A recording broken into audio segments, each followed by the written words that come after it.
मैं जा रहा हूँ एक ख़ास तरीका जो अक्सर सीएनबीसी आवाज़ बताता भी रहा है और ख़ासतौर से कारोबारी साल के आखिर में हम लोग ज़्यादा इस पे चर्चा करते रहते हैं। तो अभी बताने का मकसद ये है कि इस पे कुछ लोगों के मन में शंका थी और उस शंका को दूर कर दिया है ट्रिब्यूनल के फैसले ने। दरअसल आपको लगता है कि ये शेयर में नुकसान मुझे हो रहा है तो आप उस शेयर में लॉस बुक कर लीजिए और दूसरे शेयर में जहां आपने प्रॉफिट बुक किया उसके साथ लॉस को एडजस्ट कर लीजिए और इससे आपका कैपिटल गेंस टैक्स में बचत हो जाती है।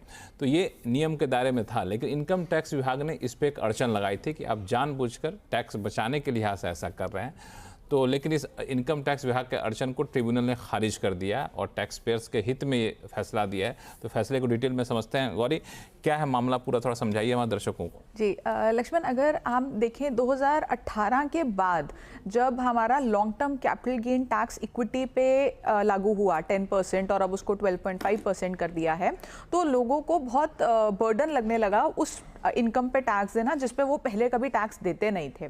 तो लोगों ने एक तरीका निकाला, हमने कई बार ये जिक्र किया, इसको कहते हैं लॉस हार्वेस्टिंग, कि आपके जो शेयर में लॉस हो रहा है उसको एक बार के लिए बुक करके अपनी बुक्स में लॉस को बुक कर लीजिए और शायद अगर आपको वो शेयर अच्छा लगता है उसको दोबारा खरीद लीजिए, लेकिन एक बार के लिए लॉस को बुक कर लीजिए और आपका जो गेन हुआ है आपको उससे सेट ऑफ मिल जाएगा और आपको एक्चुअल में जो आपका गेन है उस पर कोई टैक्स देना नहीं होगा। तो ये जो पूरा तरीका है ये लॉ में कहीं लिखा नहीं था, ना कहीं लिखा था कि करना है कर सकते हैं और ना कहीं लिखा था कि नहीं कर सकते हैं।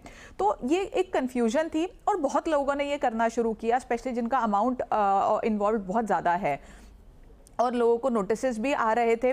अभी एक एसएससी को नोटिस आया। आप लोगों का भी योगदान है, आप लोग बार बार इस चीज़ को वकालत किया करते थे। देखिए, लेकिन हम वकालत करते थे बिकॉज लीगली लोगों का टैक्स बच रहा था और IT/80 ने एग्जैक्टली यही बात बोली कि जिन व्यक्ति का ये केस है उन्होंने लॉस बुक किया था और उसकी टाइमिंग ऐसी थी कि उसके बाद बोनस आने वाला था और लॉस बुक करके उन्होंने जो उनका गेन था उससे एडजस्ट करके काफ़ी टैक्स बचाया।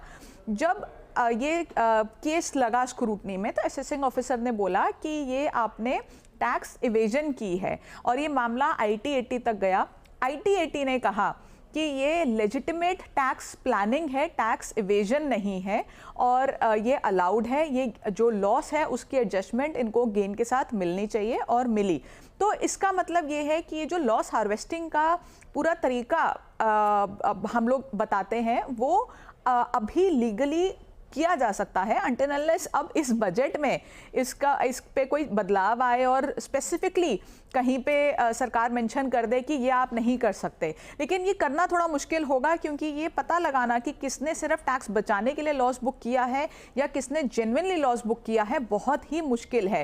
लेकिन तो टैक्स बचाने के लिए किया तो किया, कानून अगर अलाउ करती तो करेगा। देखिए कानून अलाउ करता है, लेकिन अगर आप देखें सिर्फ टैक्स बचाने के लिए अगर कोई लॉस बुक कर रहा है और सरकार उस पर रिस्ट्रिक्शन लगा दे तो हो सकता है, लेकिन ये पता लगाना बड़ा मुश्किल है कि किसने टैक्स बचाने के लिए किया है या जेन्युइनली किया है।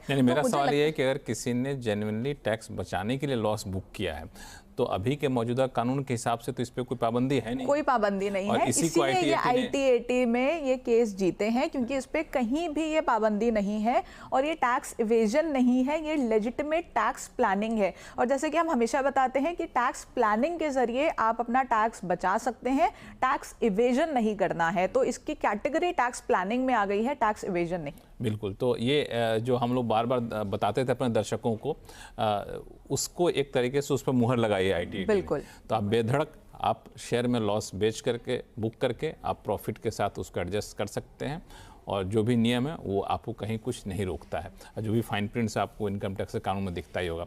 चलिए वापस से शुरू करते हैं।